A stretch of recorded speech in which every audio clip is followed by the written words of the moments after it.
On the map of the world lies a nation overflowing with oil wealth, yet its people are struggling for a single piece of bread. On one side stands the world's greatest superpower, the United States of America. On the other, a small but stubborn nation, Venezuela. Will Venezuela take revenge for the death of its beloved former president, Hugo Chávez? Does Nicolas Maduro possess the power to break Washington's economic stranglehold and launch a counterattack? Today, we turn the pages of history to uncover a bloody saga of politics, oil, and vengeance. The story begins in 1999 when Hugo Chávez took the reins of Venezuela. Chávez wasn't just a president. He was a fortress built against America's Monroe Doctrine. He began spending Venezuela's oil wealth on public education and healthcare. But Washington did not approve.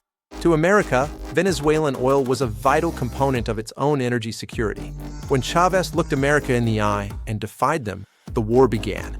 In 2002, a failed coup attempt took place, for which Venezuela directly blamed the CIA. Expert interview.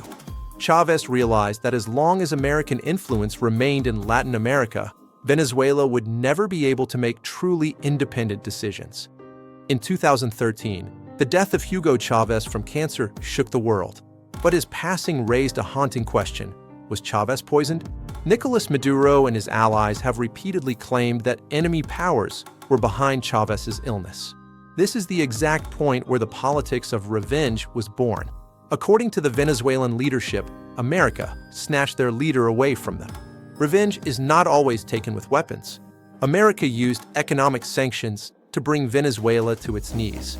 During the Donald Trump era, these sanctions took the form of maximum pressure. Venezuela's bank accounts were frozen, and selling their oil became nearly impossible. The result? Hyperinflation.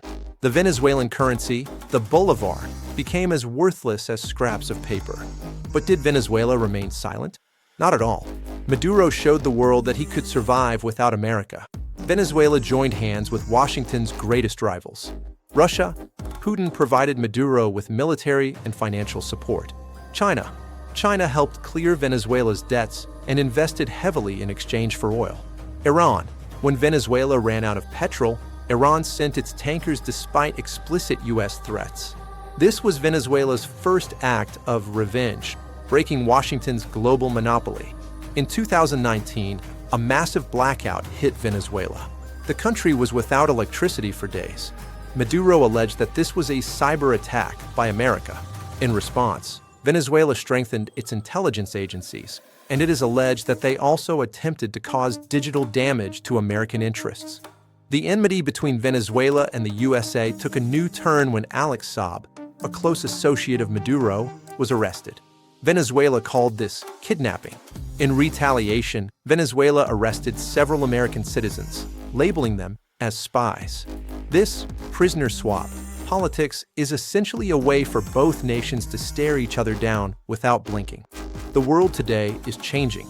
The war in Ukraine forced America to look toward Venezuelan oil once again. Some sanctions were softened, but the hostility has not ended. Can Venezuela truly take revenge? A small nation cannot defeat America in a direct war, but it is damaging the supremacy of the American dollar. Venezuela is now using other currencies and crypto for its trade to bypass the U.S. financial system. Venezuela's revenge might not be a physical explosion.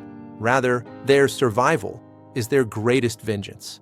America tried everything to make the Maduro government collapse, yet he still stands.